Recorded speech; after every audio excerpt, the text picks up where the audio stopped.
Good evening, and welcome to the 25th Monna and Otto Weinmann Annual Lecture. My name is Lisa Leff, and I'm the director of the Jack, Joseph, and Morton Mandel Center for Advanced Holocaust Studies here at the United States Holocaust Memorial Museum. Let me tell you a little bit about us. The Mandel Center serves as the preeminent center for Holocaust studies in the United States, and together with our partners, we're also fostering research on the Holocaust around the world. We see advancing the understanding of the Holocaust as a memorial to the victims. It's our hope that scholarship on this topic will lead to a world in which similar atrocities can be prevented. Our center organizes and facilitates more programs than I have time to tell you about tonight. We work here at the museum, we work on college campuses, and we work at institutions around the world. I hope you'll take a look at the materials outside the auditorium in the foyer that describe these programs in more detail. They include a number of endowed annual lectures, such as this one that you'll be hearing tonight. Before turning to our main event tonight, our speaker, Professor Herzog, I want to cover a few logistical details.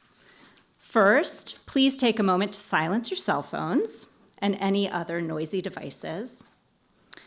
And then second, we are working to ensure that audiences around the world can participate in our programming, including evening lectures. To this end, tonight's lecture will be live streamed. I want to welcome online guests who will be joining us from around the world. Everyone will be able to ask questions at the end of the lecture. As all of you can see here, there is a microphone set up for your questions at the end, so you can come and pose your question. If you're joining via live stream, you can tweet us your questions at #USHMM. Tonight's lecture, the Monna and Otto Weinmann Annual Lecture, is one of our center's most outstanding programs. And I want to begin tonight with some special words of appreciation for Janice Weinmann-Shorenstein and her family. Janice Weinmann-Shorenstein endowed this lecture in 1995 as a tribute to her parents, Monna and Otto Weinmann, and to all Holocaust survivors. We owe them a special debt of gratitude for telling their stories and for inspiring the creation of this museum. Their voices still ring strong today, and it's our duty to ensure that they will be heard for generations to come. It was Janice's early commitment to survivors and to scholarship that has enabled us to invite leading scholars to share their research on and perspectives about survivors' experiences. This museum, as you must know, has dozens of survivor volunteers, and more than 55,000 visitors to this institution have been able to listen to and interact with those survivors in the last year alone. So we're delighted to have Janice Weinmann-Shorenstein, as well as her husband, Stuart Shorenstein, with us tonight. It's now my pleasure to invite Janice to come up to say a few words. Welcome, Janice.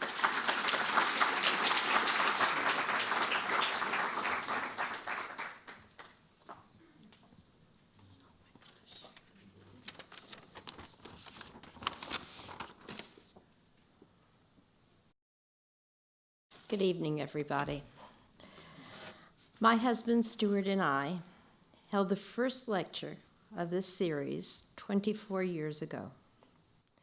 In my introduction at that time, I noted that the purpose of the lecture was to learn from the Holocaust the consequences of human hatred, to examine the survival of those who experienced the Holocaust, and to understand the subsequent impact of those consequences.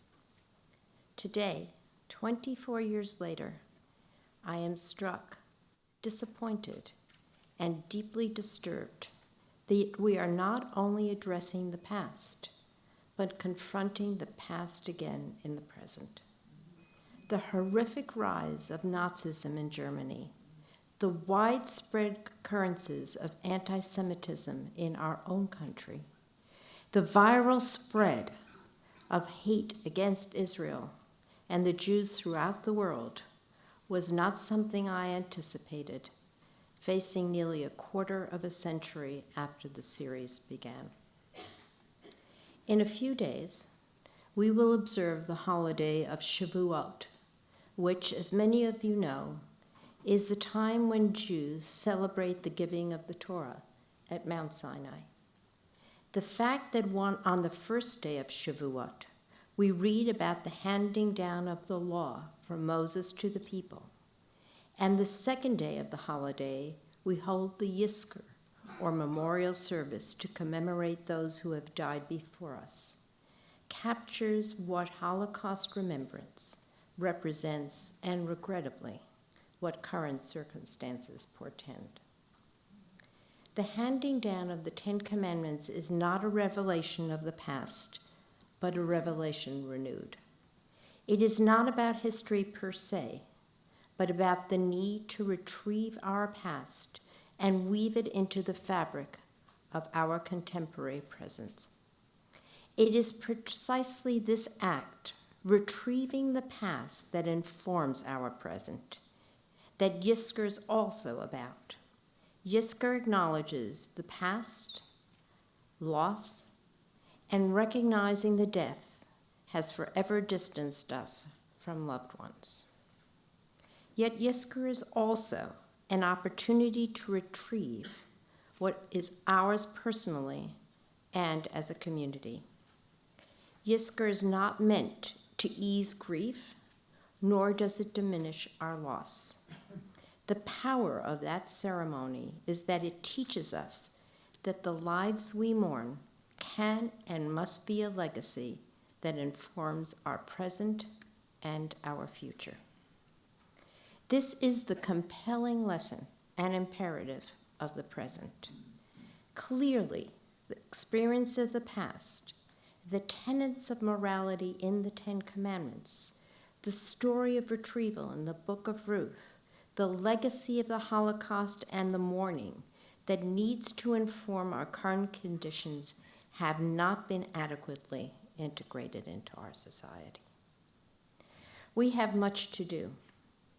At Hadassah, where I am CEO, we are leading the charge to pass into federal law the Never Again Education Act, so that all children in schools throughout the country have the curriculum to learn about the consequences of the Holocaust, so the teachers have the training necessary to properly impart this information, and so that schools have the resources to provide and to make their students aware of the aftermath of this genocide. But the uprisings in Germany and throughout Europe, the incidents in Polway and in Pittsburgh, the propaganda online and in print requires an international protest of all dimensions.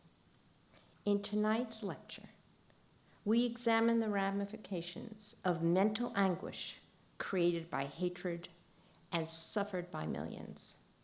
The issue of psychological and monetary reparations that Dr. Herzog touches upon needs to be vigilantly addressed in the future by preparations instead of reparations. Preparation of the next generation about the consequences of hatred, about the need for proactive actions and statements to prevent continued extinction of human lives and permanent scars among those who survive. And most of all, education to raise young people's conscience, awareness, and responsibility to a morally and ethically driven society. Thank you so much.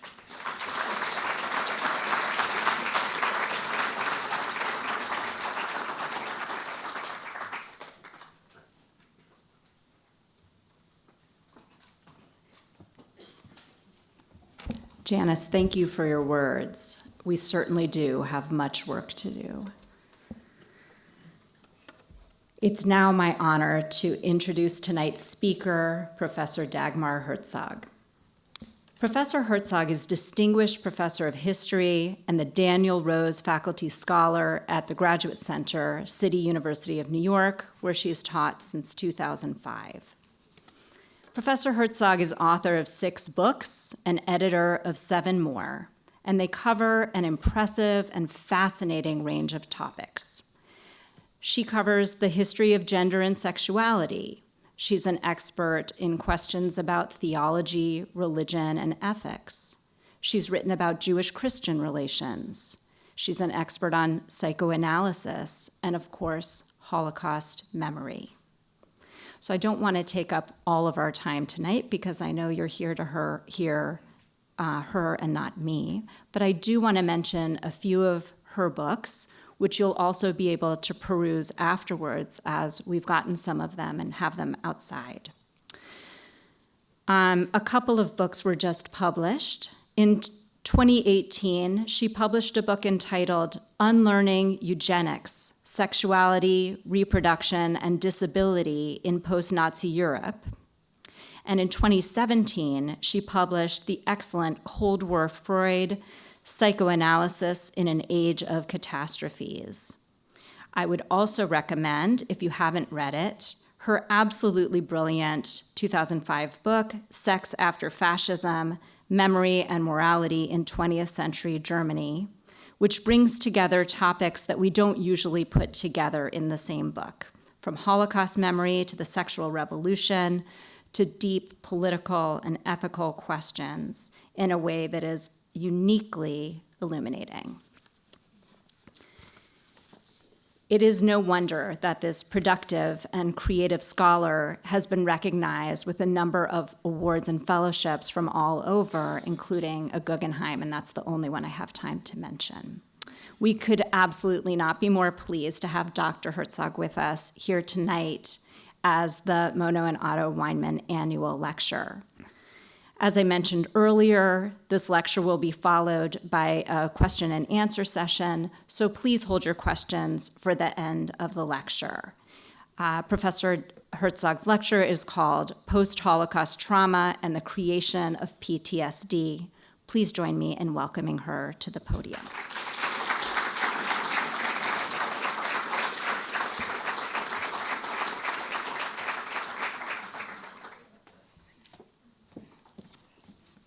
Hi, everybody. Thank you so much for being here. It's an enormous honor, and I'm incredibly grateful to have this opportunity also to meet Janice. Thank you very much. Okay, I want to tell you a story today that could be told many different ways, but the story I'm going to tell is about the prehistory of the concept of PTSD, and you all know what it is, post-traumatic stress disorder. It's a concept which entered the DSM, the Diagnostic and Statistical Manual, the Bible of Psychiatry, in the year 1980.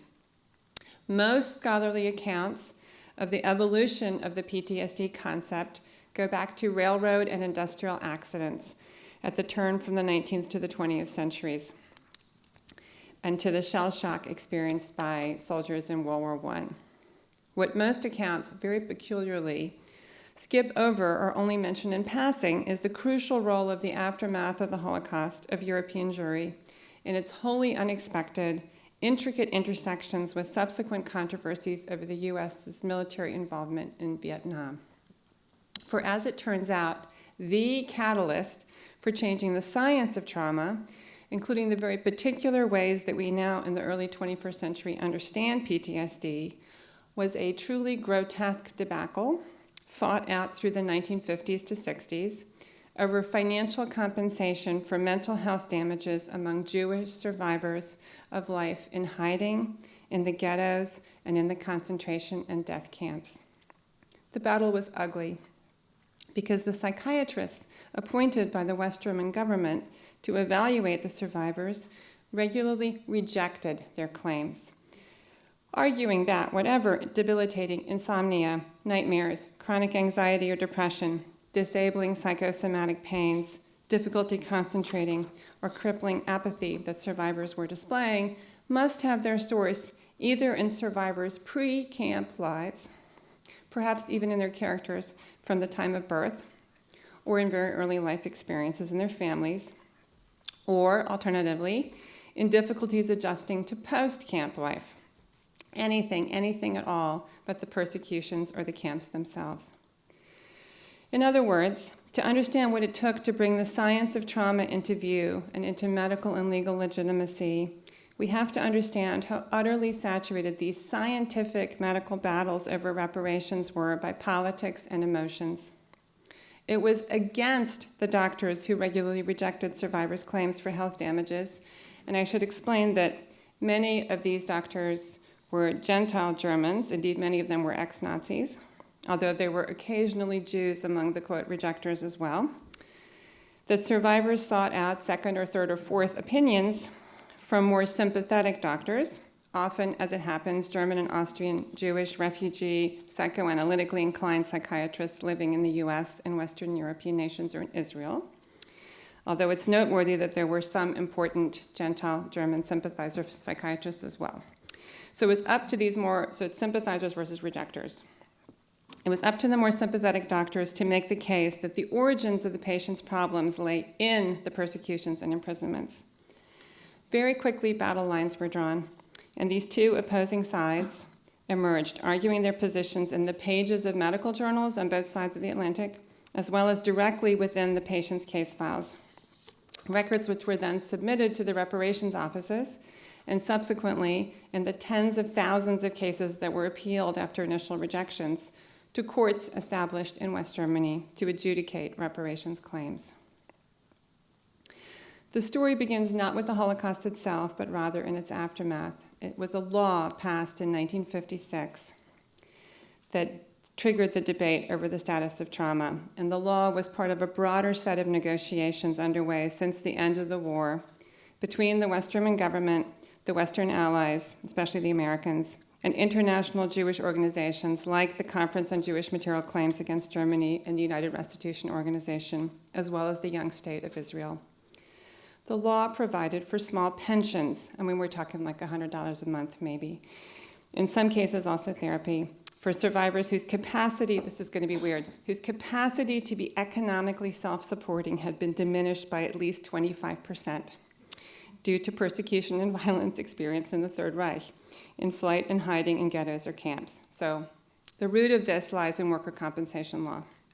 It sounds like, and it is, an absurdist response to monstrous torments. Jews who had lost property under Nazism, that's the stuff you're much more familiar with, were able to seek restitution under an earlier law, the law allowing survivors to seek compensation for damages to health was, to put it bluntly, the law for the little people, the ones who had no property to reclaim. The only property they had, as it were, was their labor power. Hence the need to prove this 25% or more diminishment of the ability to be self-supporting in whatever new land had become their refuge. But in case after case, the initially evaluating doctors said that whatever survivors had experienced in hiding or in the camps was something that someone with a previously healthy disposition should have been able to recover from. Anybody having trouble afterwards must have been troubled before. Maybe, I can't make this stuff up, maybe their parents' marriage had not been happy. Maybe they were just a little oversensitive. Or alternatively, the rejecting doctors suggested, perhaps the prospect of receiving a pension was causing these survivors to display symptoms of psychological dysfunction. Perhaps they were, like lazy workers or malingering soldiers had been imagined before them, best understood as pension neurotics, that's the term, whether they were producing their suddenly financially convenient symptoms consciously or unconsciously. Over and over, the rejecting doctors denied that there could have been a causal link between symptoms, nightmares, anxiety, and so on, and experience in the camps. All of this happened in a cultural context in post-Nazi West Germany of intense public hostility toward the very idea of reparations or restitution. As West German Chancellor Konrad Adenauer's close associate, the Christian Social Union's Fritz Schaeffer, a conservative Catholic and the second most powerful man in the post-war government, put it with a striking lack of inhibition, quote, "If the Jews want money, they should raise it themselves by arranging for a foreign loan." Schaeffer was, from 1949 to 57, the head of the Ministry of Finance, and his main assistant was a man given to remarking repeatedly on his annoyance about, quote, "the terrible," you do see my quotation marks, yes? "The terrible drama of Israeli Jewish demands, and about how world Jewry just will not let go."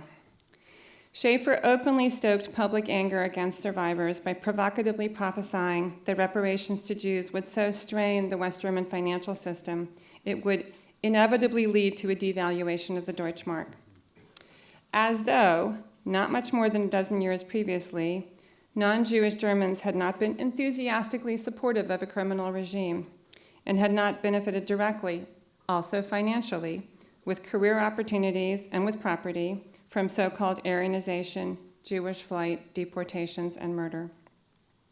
So these two, Schaeffer and his main assistant, a man named Ansfield Lacroix, were the men in charge of managing the entire reparations apparatus.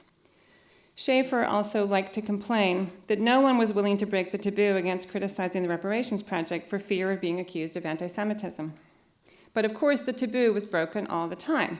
In fact, invoking the idea of taboo was precisely what facilitated the talk. Chancellor Adenauer himself is said to have remarked in a high-level meeting, "The Jews cheat us anyway." In the wider public and in the media, there was far blunter rhetoric around reparations. Henrik van Dam, the head of the Jewish community in post-war Germany, received hate mail with content such as, "You get yourself out of Germany as fast as you can. Every second Jew has made false claims and enriched himself. The reparations must end." A letter written by a pastor in Berlin, to the news magazine Der Spiegel declared, commenting on a much-discussed case in 1957 in which a school teacher had told a survivor, quote, "In my opinion, far too few Jews were gassed," that this kind of unfortunate slip was understandable in a situation of unequal rights. Quote, "Once Jews had fewer rights than Aryans. Nowadays, a problematic reparations practice has turned the legal situation into the exact opposite." Or, as another letter writer opined, again defending the schoolteacher's remarks, "Once again, the chosen people are, each and every one, dancing around the golden calf." Yes, there were pained and clever counter-arguments. So, for example, one letter writer noted sarcastically, "Many of our contemporaries now like to reproach the Jews for the fact that so many of them are entitled to compensation. After all, back then it was obviously due to their self-interested profit-seeking that these mercenary Semites pushed their way so eagerly into the concentration camps." But when seized from the terms of debate, how much dislike of Jews permeated the discourse, how strongly Jews were associated with inappropriate greed, and how greatly put on the defensive the anti-Semites were. So promptly, three actually separate matters became entangled. One is, what does a post-fascist government owe the victims of its predecessor, morally and legally? Two, whether reparations in principle were a just concept, but the demands of, quote, world Jewry were unreasonable. And three, whether a few bad apples could be construed as standing in for the group as a whole. In this climate, avid opponents of reparations, like the Christian Democrat Jacob Deal, could frame their objections in coded but easily understood ways. Quote, "Can it truly be just," he asked rhetorically, "that in countless cases individuals covered by the reparations law are better off financially now than if they had never been persecuted?" It may bear mentioning here that while there is always a battle over the truth, this battle is especially acute in the aftermath of great horror. It is especially acute, in short, in a post-fascist environment, when people's investments in rewriting reality, massaging, spinning, reinterpreting the facts, are particularly strong. So to feel only morally indignant, though that's a good response, is to miss, historically, just how much the idea that Jews were a problem was part of the common sense texture of public discussion in the aftermath of a mass murderous dictatorship. Rates of anti-Semitism, avowed anti-Semitism, rose after the Holocaust, after the defeat of Nazism. There was resentment against the fact that Jews had survived. Moreover, the blatancy of the hypocrisy around money is noteworthy. This was also a climate, after all, in which there were not just pensions available for concentration camp guards, after all, they've been government employees, as well as their widows, but also entire organizations of Gentiles dedicated to clamoring that they had been the, quote, victims of denazification and or victims of reparations. This included people who were distressed that Jews whose property had been lost to Aryanization had come back to reclaim it. As of the end of 1966, a decade into the process, rejections amounted to more than a third of the cases. And indeed, on the initial round, before a case went to the courts on the basis of more sympathetic evaluations, the rejection rate had been initially more than half. The justifications for these rejections took a multitude of forms. One evaluator in 1960, for example, found a woman who had spent 3 years in Auschwitz to have, quote, a psychopathic personality with a tendency toward abnormal processing of experience and an inability to deal with life. The expert consensus, this evaluator declared, was that a, quote, normal person would have recovered 6 months after liberation from Auschwitz at the latest. Other victims were described variously as having hypochondriacal attitudes. This in regard to a man who had been in one ghetto and 3 concentration camps, had been thrown from a truck, and had his mother, sister, wife, and 4 children killed. Or, for example, of displaying a hysterical faulty attitude and hysterical demonstration of helplessness. This in response to a woman who made strange, inarticulate sounds when being questioned about her experiences, which included not only 8 to 10 hours of heavy camp labor every day, this an evaluator interpreted as providing her with access to somewhat better rations, but also the murder of 2 children, 6 siblings, and 2 grandchildren who had been torn from her arms. Or in another case involving a mother who had lost several of her children in concentration camps and had difficulty sleeping, the evaluating physician declared that, quote, many people are sensitive and have sleep disturbances. This is not a serious disability. There were thousands and thousands of cases like this, among them also survivors of rapes and of sterilizations. A significant number of the claimants were written off as suffering from a congenital or endogenous, the German word is anlagebedingt, in other words, constitutional, it's inside you, not in the conditions, anxiety neurosis. There was also the case of a Polish Jewish man born in 1913 who had lost wife and child and parents and several siblings, survived the Warsaw Ghetto and the labor camp Valenti, where he was violently abused and from which he then escaped. He hid with a farmer in a pig stall in a coffin-sized pit covered with pig dung, in which he could neither move nor turn around, and where he had to urinate and defecate and was only fed every few days. He became too weak to sit up unassisted. He lay there for 18 months, frequently in terror of the SS contingent coming through with trained police dogs. Only the pig dung piled over his pit kept the dogs from sniffing him out. Years later, he had constant pain in his joints, dizzy spells during the day, difficulty concentrating, and nightmares from which he woke screaming at night. I should rather have died, was the survivor's own self-assessment. Congenital idiocy was the diagnosis. Meanwhile, in addition to the things they said about the patients, the doctors, intent on rejecting not only specific individuals' claims, but the basic premise on which claims were based, started recurrently to impute a lack of objectivity, a lack of scientific sense, to those other physicians who were beginning to insist that it was definitely the persecutions and camp experiences that were causing psychological damages. Accusing these other doctors of, quote, so this is what the rejectors are saying about the sympathizers, accusing these other doctors of a really very extensive application of subjective interpretations, and suggesting that sympathetic assessments were more the result of the predilection of the assessor than of the facts. Rejecting doctors sneered that the evaluations of survivors produced by more sympathetic doctors had a, quote, downright artistic design, but quite often we find the evidence for the reality content of the proffered portrait entirely lacking. Over and over, the sympathetic doctors were dismissed as having a knowledge base that couldn't be more narrow, or derided for having a naive psychological approach, or only vague bits of evidence. It was unfortunate that sympathetic doctors let affective attitudes intrude on their judgment. This was making a scientific discussion of the issues almost impossible.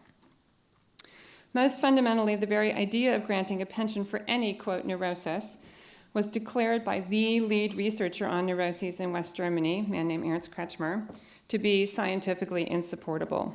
So really, if you give somebody a pension, then they can't get healthy. This is the theory. And they cited studies on shell shock from the 20s in order to prove this. The whole dynamic driving most neuroses, Kretschmer commented, had nothing to do with past experiences, but rather with future hopes for money, or with a hypochondriacal inability to master one's present. An official government publication in 1960 declared that only on the ground of a particular psychic and somatic personality structure, in other words, only what's already inside you, can damaging experiences lead to manifest illnesses. This is the quote still. The actual experience, as dramatic as it may seem, can thus not be considered to have any causational importance. The rejectors also repeatedly demanded evidence of what they called bridge symptoms.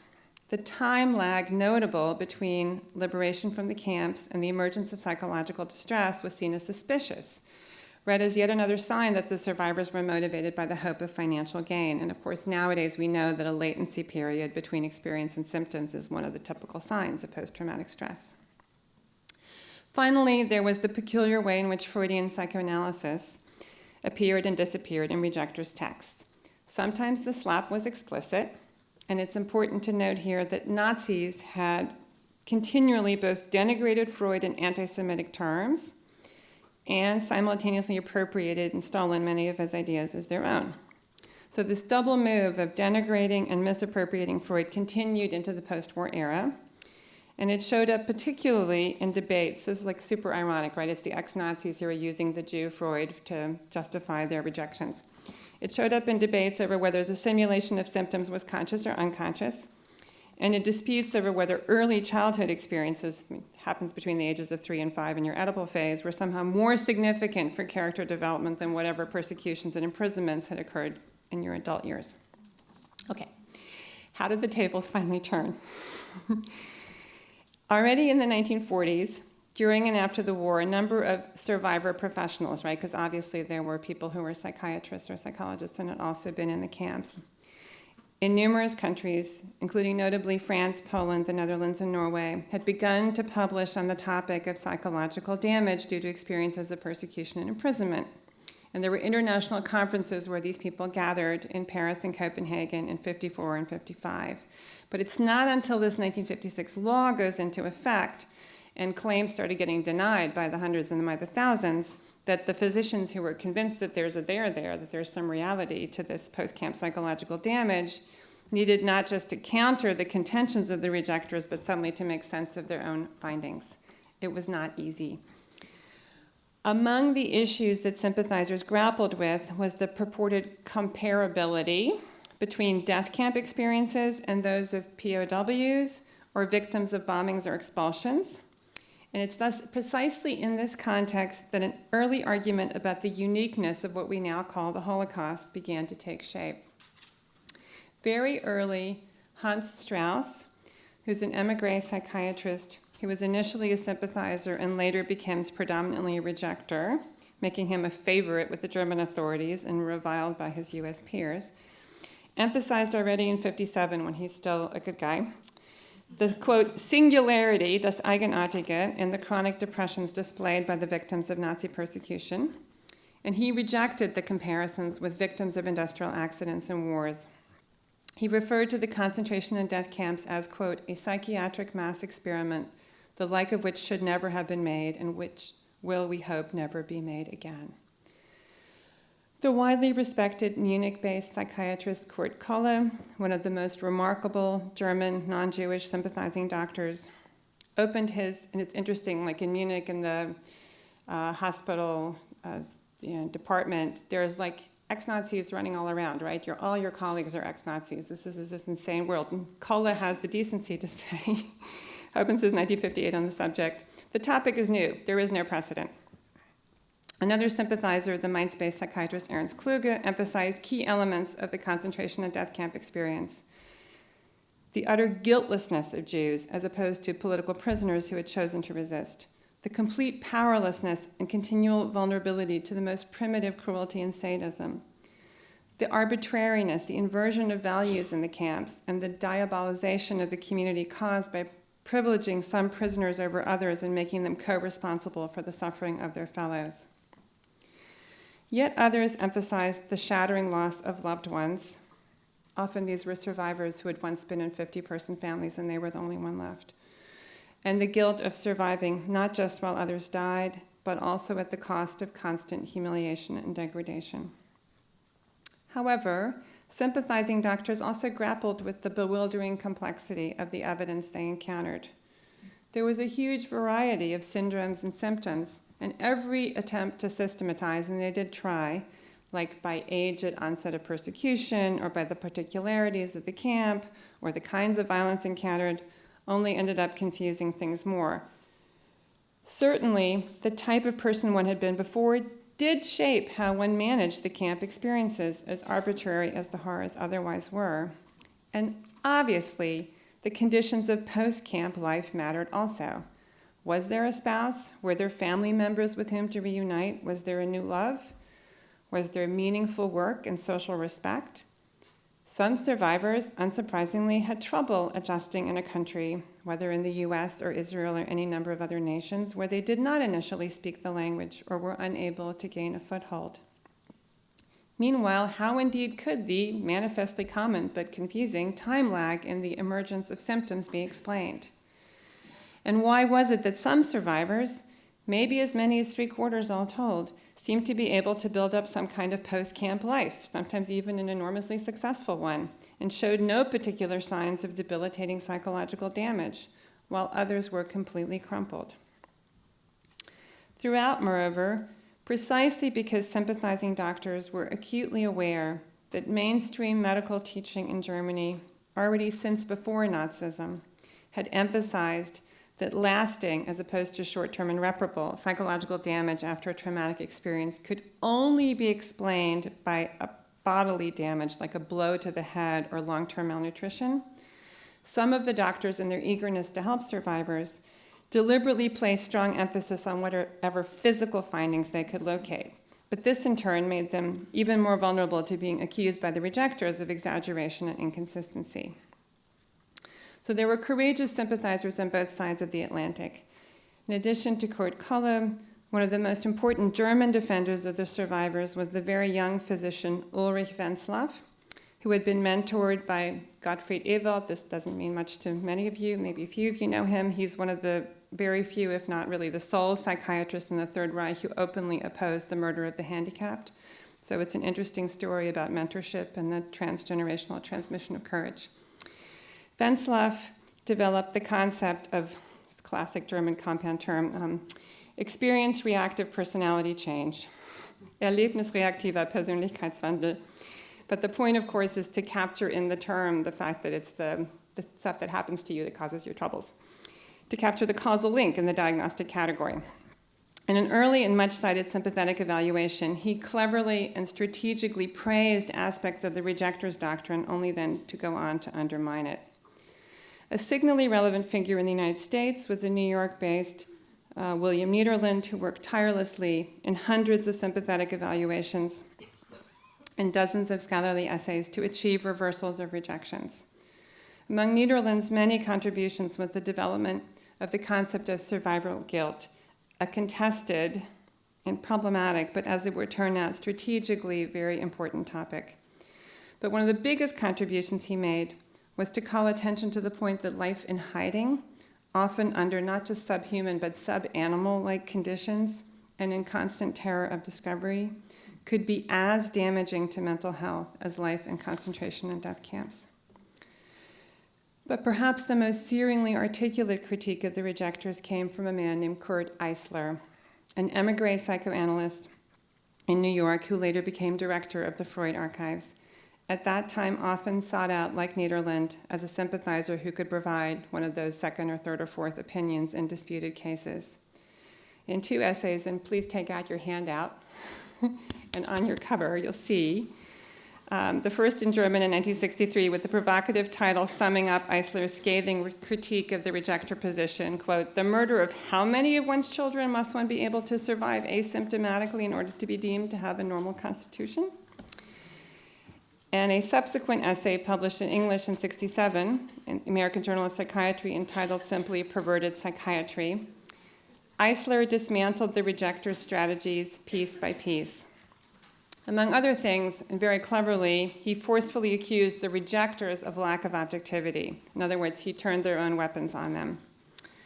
So the kind of emotional distance toward the patient that rejectors demanded, Eisler said, was not true objectivity in this unprecedented situation.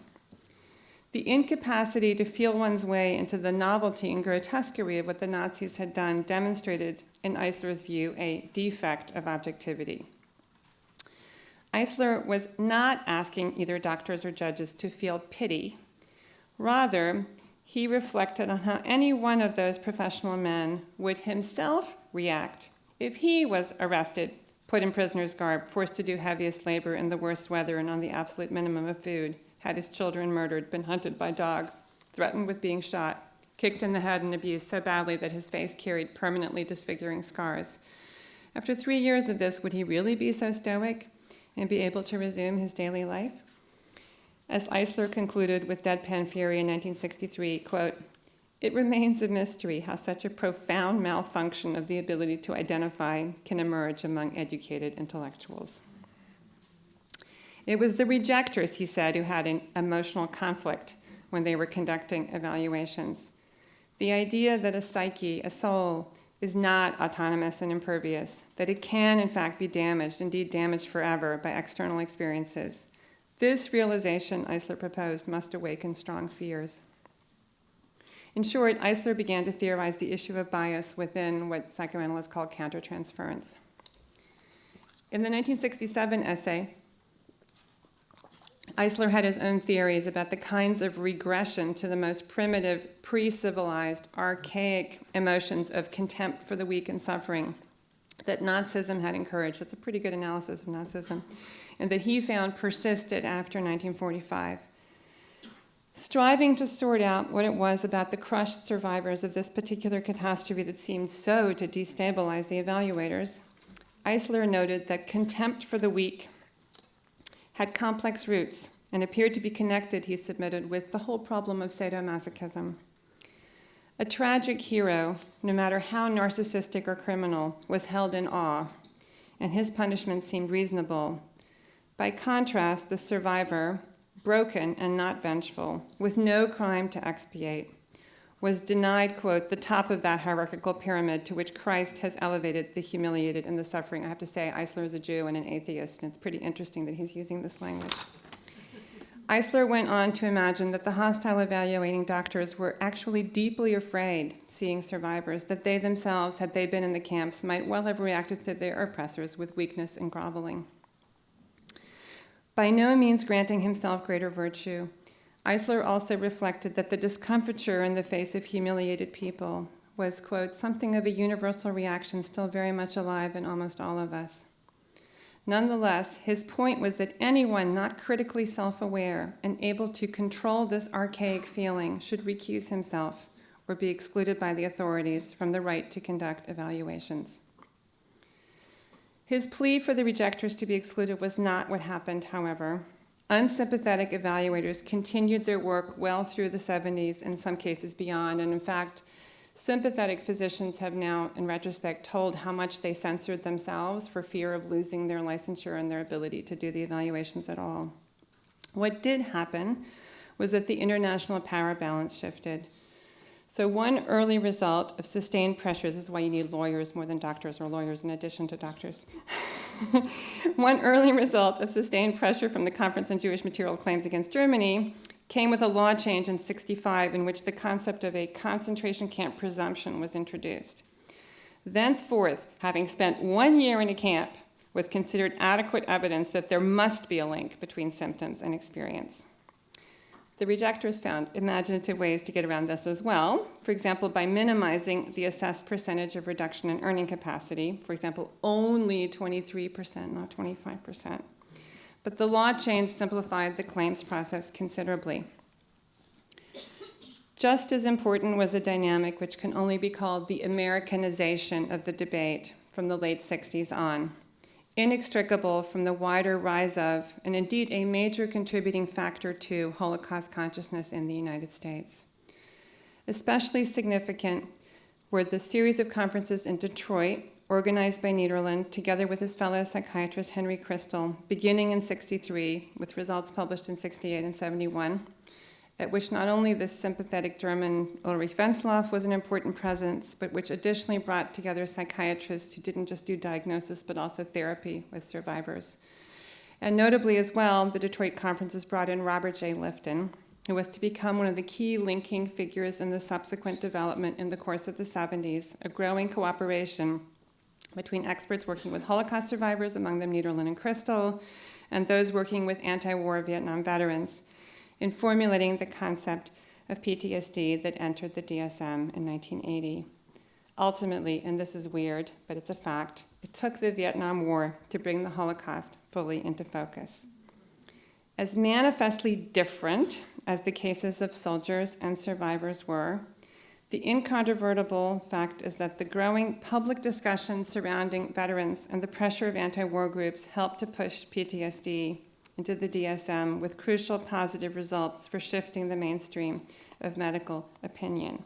Especially striking among the dozens of examples by which the linkage was established as medical and popular common sense. See your handouts.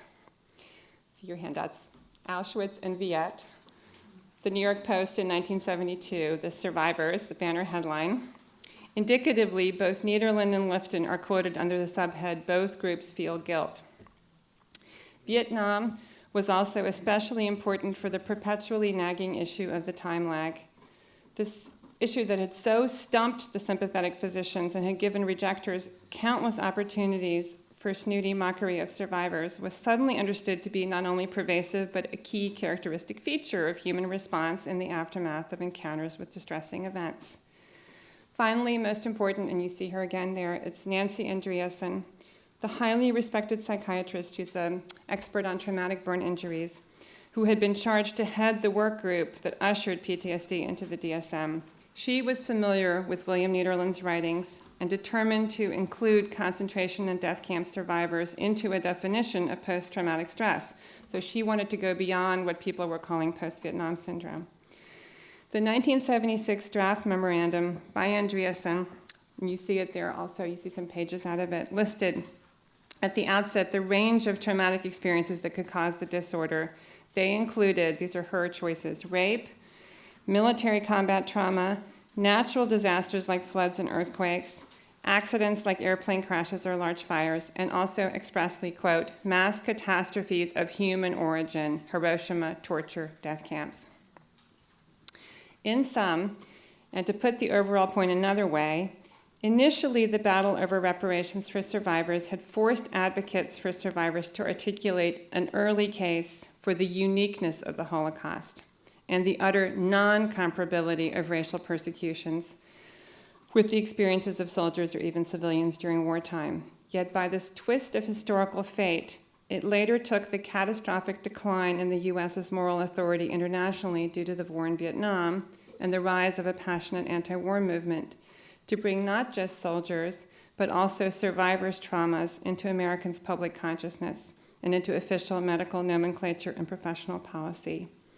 In this particular crucial tactical instance, and no matter how incredibly problematic the impulse to compare would also remain, the new emphasis on comparison and not just uniqueness provided a wonderful opportunity for an advance in moral, medical, and legal thinking. And I just want to add that I interviewed Henry Christel before his death, and his wife, Esther, was there. And I asked her, like, nervously, how did you feel about this linking of soldier perpetrators and survivors? And she said, Vietnam was wonderful. And my jaw dropped, and she said, finally, my husband's work was being taken seriously, which shows you how long there was resistance. Okay, so I could end here, but I have two brief codas. One involves survivors who were also psychoanalysts, and the other concerns what happened to the category of PTSD. So first, not all experts on Holocaust trauma were glad about the rise of PTSD. Auschwitz survivor and Boston-based analyst Anna Ornstein, many of you know her, has declared the entire debate over survivor syndrome, as well as the creation of the category of PTSD, to be, quote, a horror. and her late husband Paul did many, many of the sympathetic evaluations, and still she thought it was a horror.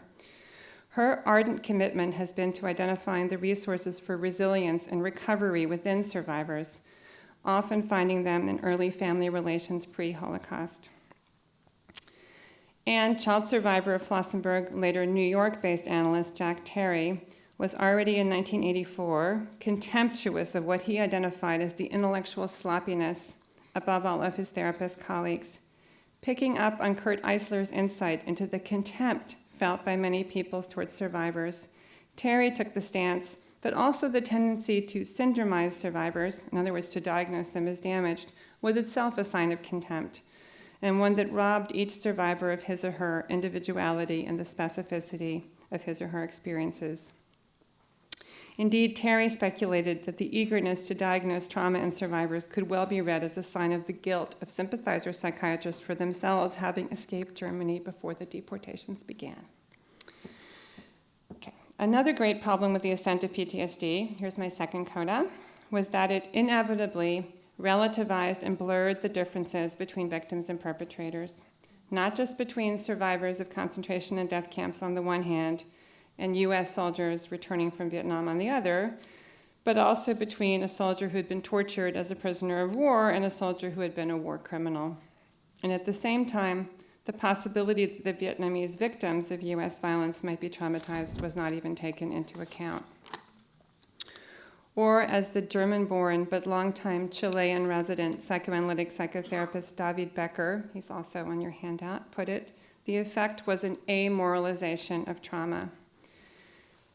Nowhere was this more apparent than in the work that Becker, together with a team headed by the Chilean psychologist Elizabeth Lira, did with survivors of torture and with family members of those who had been disappeared, quote unquote, during the years of the Cold War Latin American dictatorships.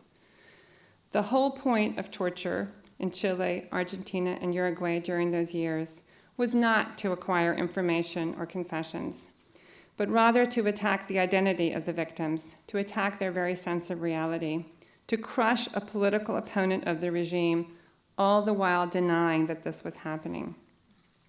Torture and disappearances both were not speakable, and they put victims and their loved ones into impossible binds. And there's a lot that needs to be said about Becker and Lira. They're amazing people. But what I want to conclude with are the theoretical insights Becker developed during this time and his later stints in numerous war zones. In particular, he was inspired by the writings of the Dutch-German-Jewish writer Hans Kelsen. That's the beautiful 100-year-old man you see in the one picture looking out the window. Hans Kelsen had worked in the Netherlands with Jewish children in hiding, and he followed them also after the war to see what happened to them. He generated a powerful theory of sequential and chronic traumatization.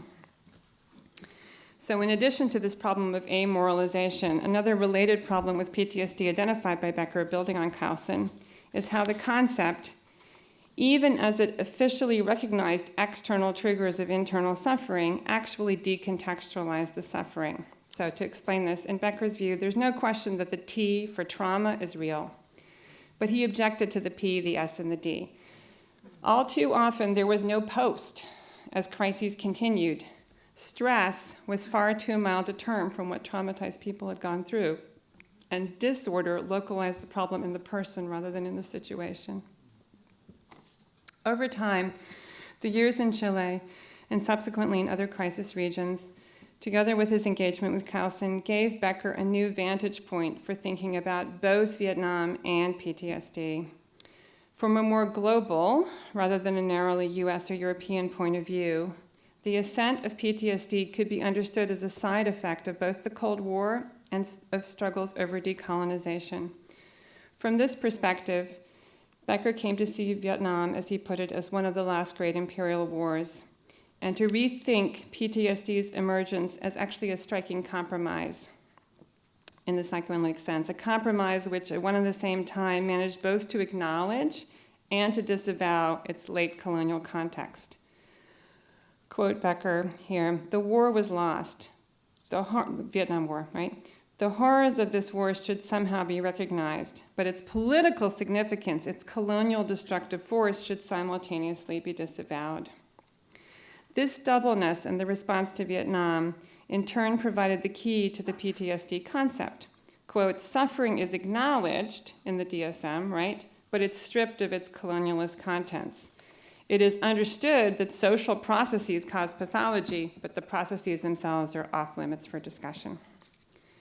In fact, Becker argued, I'm on my final paragraph, in view of the exponential proliferation of trauma projects in the early 21st century, all in the midst of ever metastasizing wars, both large and small, each spawning more suffering in which no world leaders seem able to bring to an end, the trauma work had indeed become a business, an industry even, but that it also needed to be understood as a long unfolding post-colonial process.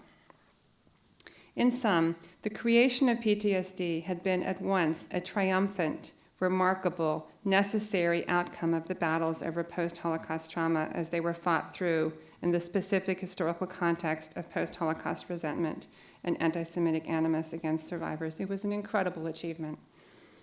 And because it had mixed perpetrators together with victims and depoliticized the experiences of both, it was, as Becker observed, already a regression from the achievements and developments in the wake of the Holocaust. The imperative to find more sensitive ways to conceptualize the continual imbrication of intrapsychic dynamics with sociopolitical contexts, and to seek better means to provide at least some amount of care and healing in the midst of ongoingly catastrophic situations remained. And it remains our challenge to this day, and I look forward to hearing your thoughts. Thank you for your patience.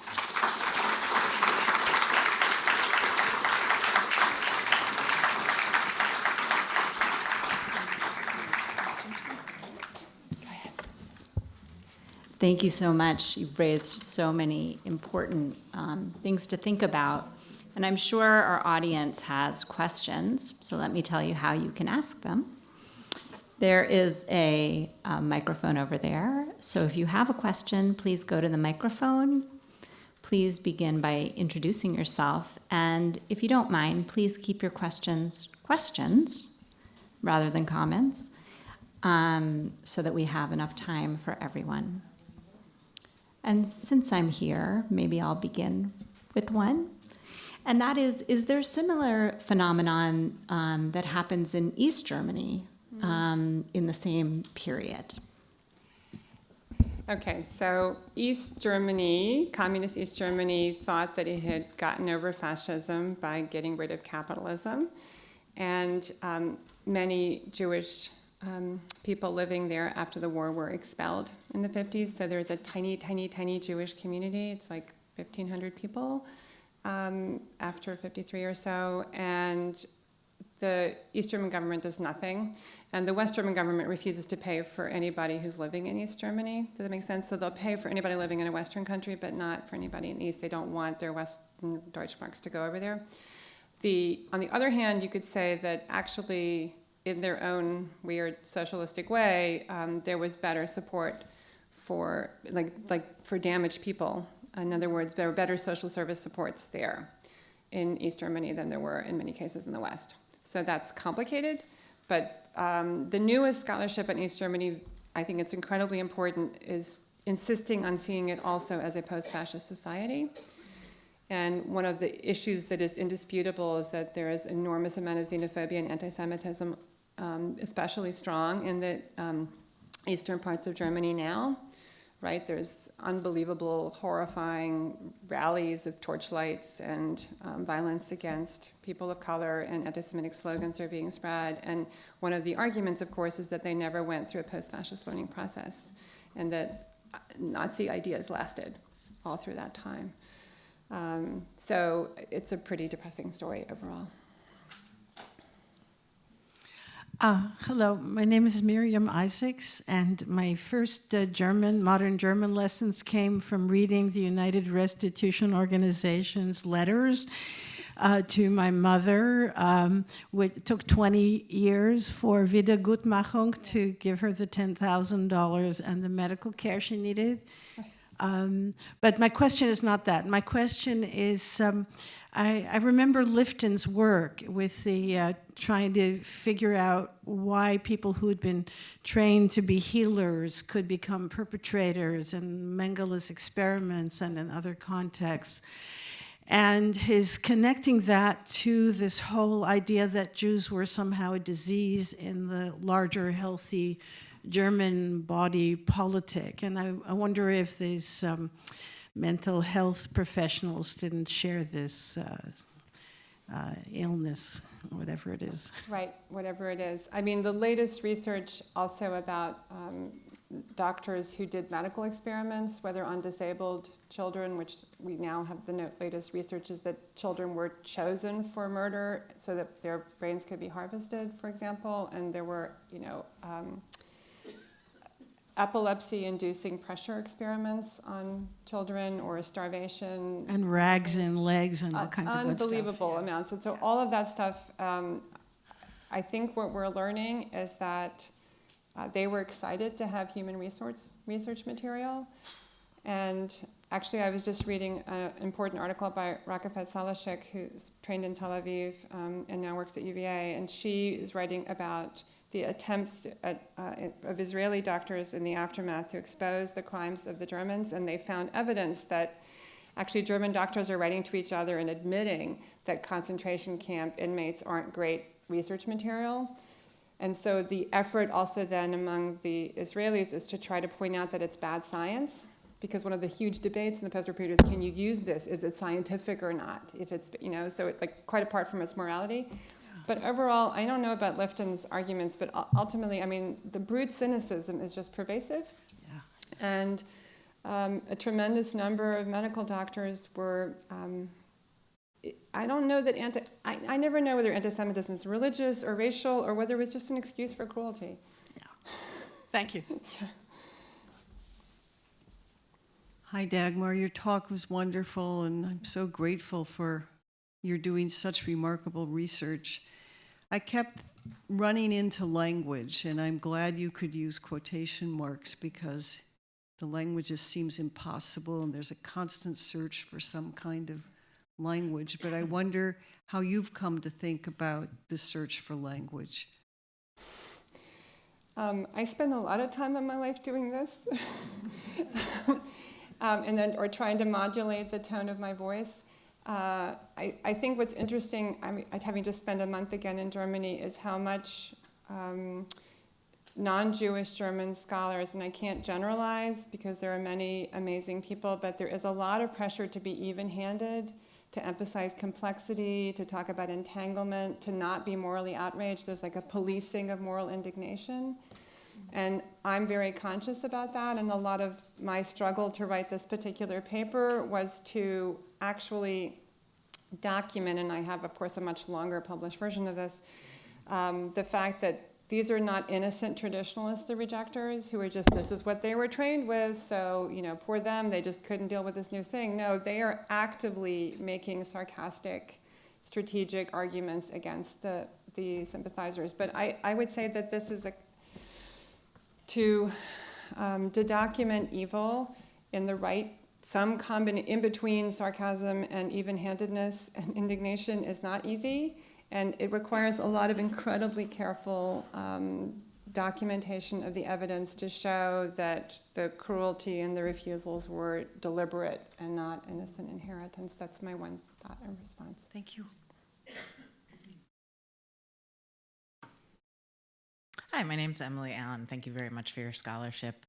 My question is based on my own experiences working as a social worker for 10 years. I'm no longer in that profession, but many of my clients had varying degrees of trauma and also varying degrees of resilience. Mm-hmm. And I was very interested to study that in hopes of sort of puzzling through, how can I encourage healing? What kinds of things can I do?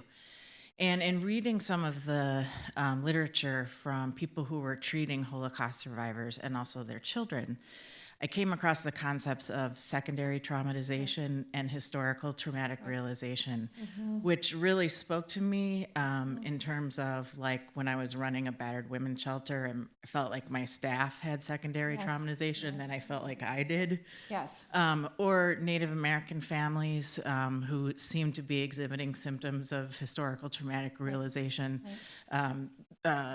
Former soldiers in the war in El Salvador who definitely had PTSD. But I'm just wondering, what are your thoughts about that concept of secondary traumatization? So I would go back to David Becker, who I just admire enormously, the man who worked in Chile with torture survivors, which is an incredible amount of, and now he goes to Rwanda and, Uzbekistan and everywhere, wherever there is a conflict, he's there. And one of the things he talks about is, of course, burnout among the therapeutic workers, and also about transgenerational transmission of trauma, because, of course, when crises last forever, there's no post, it just keeps going, then all the support structures are broken down, right? So one of the things that he's really emphasized, of course, is that the solutions are socioeconomic and not just therapeutic, right? I mean, what people need is safety. I mean, in order to nurture whatever little resilience they might have, and what so often is happening is that there's no safety. So just talking about your feelings is not necessarily what people need, nor, I had a psychiatrist friend who took me to a psychiatric gathering, and some woman was going on about how she wanted to bring puppet games to the children in Iraq. This is after the war, and my friend was like wanting to make me shut up and not say what we're bombing them. But I mean, one of the things that's really important is to realize that PTSD psychologizes the problem, right, rather than looking at the context. And many, many survivors did best when they had, a family and when they had work and got respect at work. And, it's a lot of the places where you're seeing ongoing trauma, it has to do with the fact that there's no safety. So I would say that's one of our biggest challenges. Thanks so much for your talk. I'm Jonathan Skolnick. I wanted to ask you about a little more context about the evaluators and how these happened to get to the question I have. Were these all done on site locally, in New York, in Buenos Aires, in Tel Aviv, and were they local professionals, and how were they then vetted centrally in Germany, and how does it fit into a context? Like, for instance, were ethnic German expellees applying for mental health benefits, and were they treated with the similar kinds of attitudes and things like that, or does this really stand out?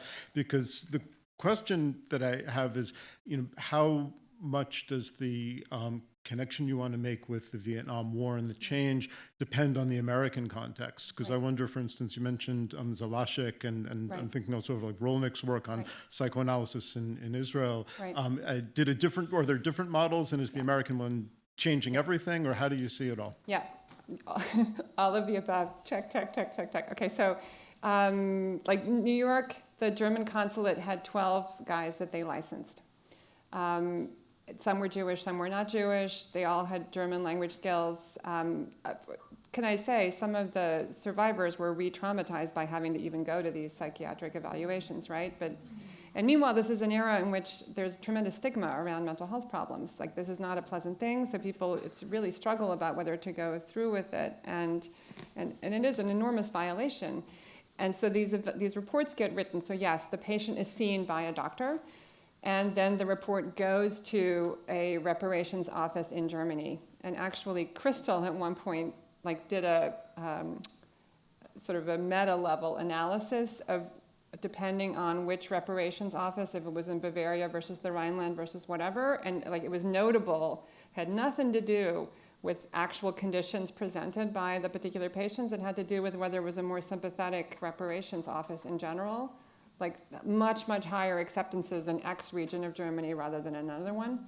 So that's an interesting dynamic. There were also situations in which doctors never saw the patient, but they were just consulted and read multiple evaluations from other doctors. So that's a complication as well. And then there's a whole cottage industries, makes it sound too strategic, but basically there are lawyers that then hook you up with the right doctor who can get you the right evaluation. So finally you can get to Eisler or Niederland and actually get a better thing. And then they're arguing in the case files. So Niederland knows exactly who the other licensed guys are. And it's amazing to me, they never say, what anti-Semitic jerks they are. What they say is, I'm so sorry, they're not up to the latest research. So they make their case in those scientific terms, and that's what's more persuasive. Israel is a really interesting contrast because, of course, the vast majority of the psychiatrists there were also trained in Germany. In the same suspicion towards the malingering soldier, the same suspicion towards the pension neurotic worker who just got his finger cut off in the factory, and they have that same attitude. And actually, one of the consequences is that a lot of the doctors in Israel emphasize the somatic findings more, the physiological findings more, and also make an argument that being in Israel, being in this new young nation that's building up, is actually healing for people, and that therefore they have less health damages. And speaking of Zalashnik's work, one of the things she's found, of course, is that there is a taboo horror story of people who are so catastrophically damaged, I mean, like triggered schizophrenia from their time in the camps. And, you know, when people are experiencing horrific things like life in hiding or whatever at a vulnerable younger age, often like a psychological crack happens that's not something that they actually ever get over, and they did not get great treatment. So there are more complicated stories. In the United States, in Detroit, it's really, I mean, Crystal is the one who, in this context of stigma around it, right? Apparently, children were told by their parents, if you don't behave, you're going to get sent to Crystal, like he was the local boogeyman. So there are much more complicated stories behind it. Yeah. Hi, my name's Misha Ritter. I'm the granddaughter of 2 Holocaust survivors. And my question is, there's trauma still happening in my family, even though my grandparents have passed away and the history is still truly alive. Yeah. I was wondering, what about the families of the people who went into hiding or who was persecuted but was not attacked or persecuted themselves? Right, so it's really important that you're bringing up hiding and not just camps, because that was one of the things I said a few times, is that actually life in hiding can in some ways be more awful, because it's just devastating to be in constant terror in that way, but not in a social situation where there's cross-checking, right?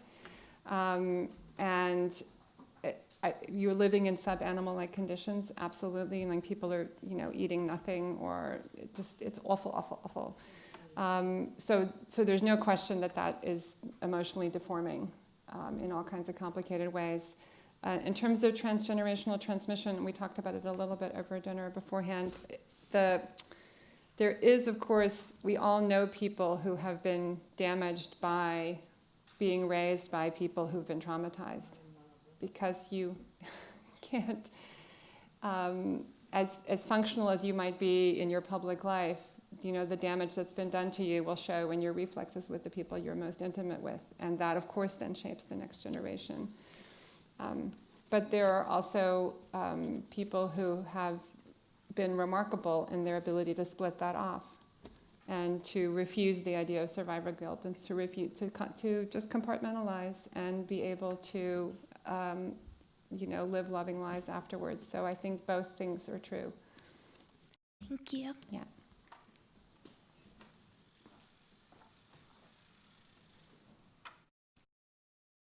Without creating major drama.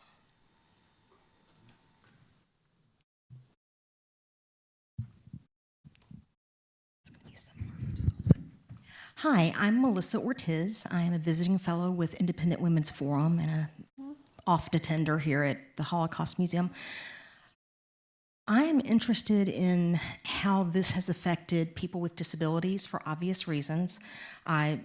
For all of the other things that the one doctor that you were talking about, who was so vocal about against killing people with disabilities, I'm hugely thankful. We are headed back down that path at a rapid speed of saying that the lives of people with disabilities don't matter, and that you couldn't possibly have a productive life as a person with a disability, a lifelong disability, a birth defect.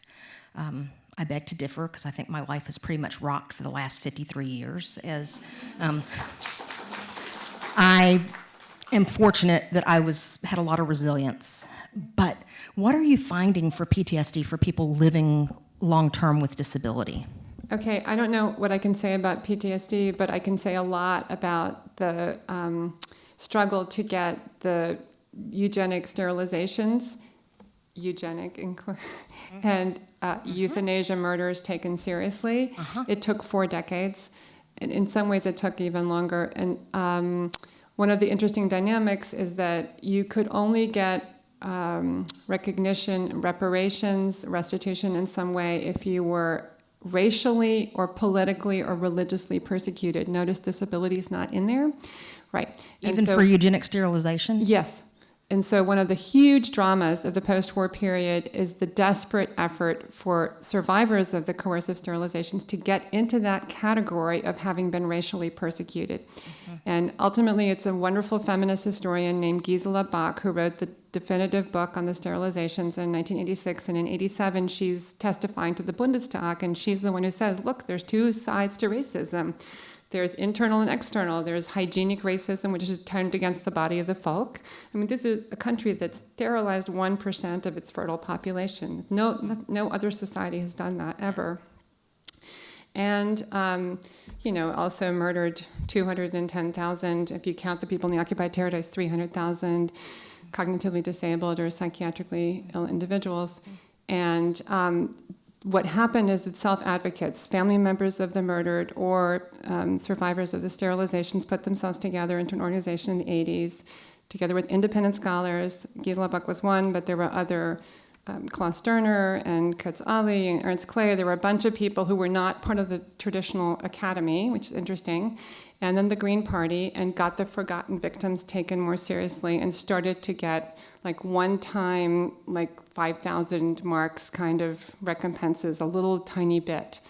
But the crucial thing was to get into the category of race. Starting somewhere. And that's now unraveling because the latest research shows that the people who were chosen to be murdered were those who were incapable of working.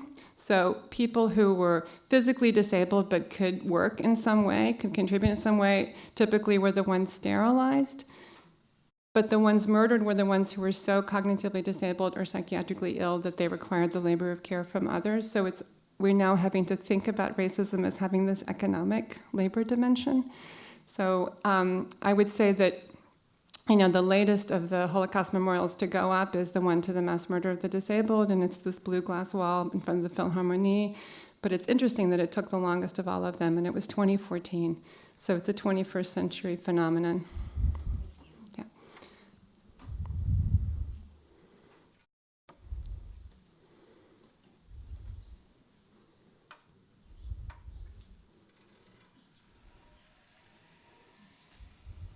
Thank you for your talk. My name is Rowan Arar, and I am a postdoctoral fellow at Brown University and here for the Silberman. Is that where you did your education? My question is about how PTSD gets used to adjudicate asylum claims, and if you can draw a lineage between how now PTSD has become, or at least the trauma aspect, this measuring tool of if somebody is a worthy asylum seeker or not, and if they face a legitimate fear of persecution.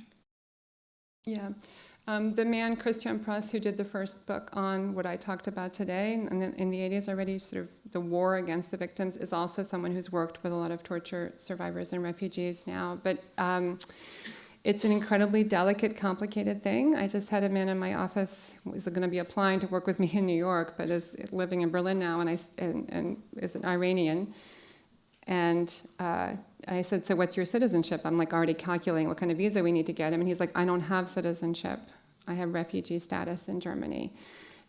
And he was also talking about how you need to display mental health issues in order to get a certain kind of thing. So we're in a terrible situation, again, where people have all kinds of horrific trauma that they're running from or that they have experienced. And sometimes they need to strategically use that in order to get what they need. And that makes everybody slightly cynical about the categories, right? About we're in another situation where something that is actually a moral, political, economic issue is being medicalized, and that is causing cynicism and ambiguity in the handling of the cases, if that makes any sense. It's for a lot of the similar reasons, because something is really a moral and political issue, but one was having to deal with it at the level of the medical. Yeah. Thank you. Yeah. Thank you. My name's Kenny Steinman. I had a question about gender. Assuming perhaps inaccurately, that most of these psychiatrists, both the rejectionists as well as the sympathizers, are male. Yeah. And I don't know about the people who are presenting to them, but I know that mental health has important gender component to it. I wonder if you could talk about how that complicates your analysis. Yeah, so thank you for asking that. Strikingly, both the sympathizers and the rejectors treat male and female patients who are 50-50 in terms of presenting. It's interesting, right? Pretty evenly, like in terms of no, if she had been normal, she would have been able to get over this within X number of years, at the months at the latest. That's true for men or women, and the people who are the sympathizers also say, oh, it was so healthy beforehand, but here's the things that happened, and that's why she's now having X. So I'm actually struck that they don't single out the gender. However, it comes up in cases of rape, in cases of medical experimentation, like injections into the uterus or all these horrible things that were done to people, but it's like listed in a long chain of other things. So, for example, Klaus Hoppe is one of the sympathizers, a non-Jewish German sympathizer in Los Angeles, very important guy, uses a lot of Eisler's ideas, does therapy with survivors, but he, will tell a case of, it's like so damn obvious, here's the case of Judith, something he's making, it's not the real name, right? And then he'll say, raped as a virgin, subjected to medical experiment injection, also saw, baby smash, this, when, had all these things happen, doesn't enjoy sex. Yeah, surprise, right? I mean, but it'll be sort of like listed as like yet another one of those symptoms. Doesn't enjoy intimate relations with her husband, is angry all the time, has depressions. So it's, so that's one dynamic, that it's kind of like there, but they're not flagging it particularly. Interestingly, it's Kurt Koller, the amazing guy in Munich, who actually did a lot of evaluations of gypsies, of Roma. At the time they were called Zigeuner. And he's the one who sort of talks about the sterilizations as a distinctive traumatization, that the loss of the ability to reproduce is an existentially awful thing, and he actually theorizes that, which is pretty remarkable.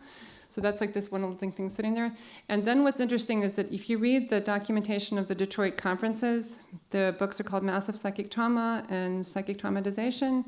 What's really striking is that sort of pawnbroker level sexual stuff is how the doctors try to explain to each other and to the reading public what Holocaust trauma is. Like they pick sort of sexual sensationalism in order to Americanize Holocaust consciousness. It's a very bizarre phenomenon. So it's weird. It's not really there in a helpful, sensitive way in the medical records, but then it is there in terms of trying to communicate why people should care. So that's it's a weird dynamic. But thanks for asking about it. Hi, my name is Maya. I'm a graduate research fellow here this summer. I'm looking at sexual violence in the Holocaust.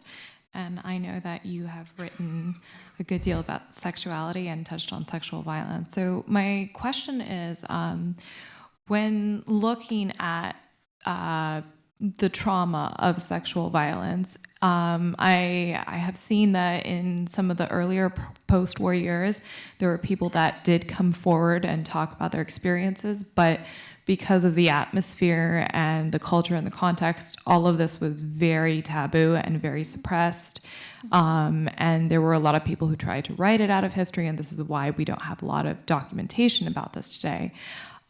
So I'm curious, how do you think that taboo-ness and kind of denial of sexual violence, along with the shame that comes with being sexually assaulted or harassed or raped, affected the delay in the creation and acceptance of PTSD? Yeah, so I think that, how can I say this? I think that sexuality has a history, but I also think sexual violence has a history in the sense that we now assume, like when I say people were raped, she didn't enjoy sex, like we immediately understand that that's a connection, right? But it was not self-evident back then that sexual violence would have a certain set of sequelae. It was not obviously understood. And yes, there was a lot of shame and taboo, and also, of course, some of the violence was between prisoners, or it was people who were rescuers who were also expecting sexual favors, and it was incredibly complicated. And yeah, it wasn't something that was ultimately made part of the narrative, because one of the big dramas in the post-war period is to get people to actually see the Holocaust was a bad thing. Like, we don't remember that this was like, it took lobbying to get that to be understood.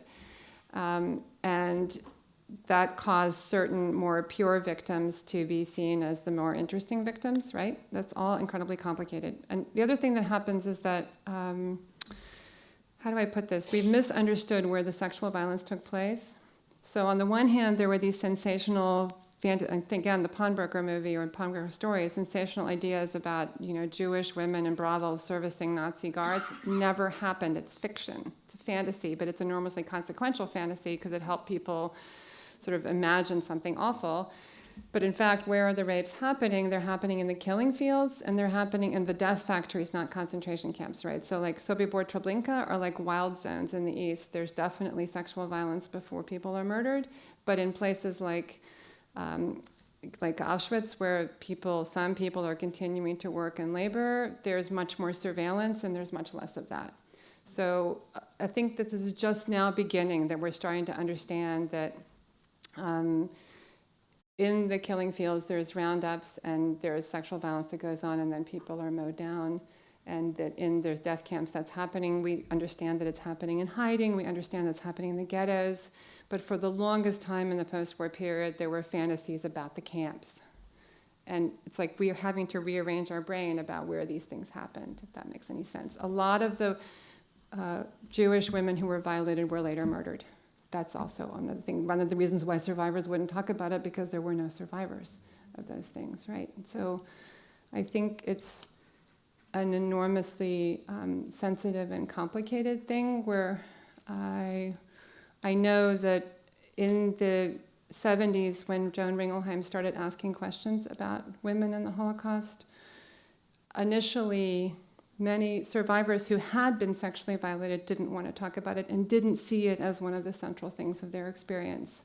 So that's something that's historically changed, and it really took the sexual violence in Bosnia and Rwanda to put that question back on the table as a legitimate moral historical question. Thank you. Thank you.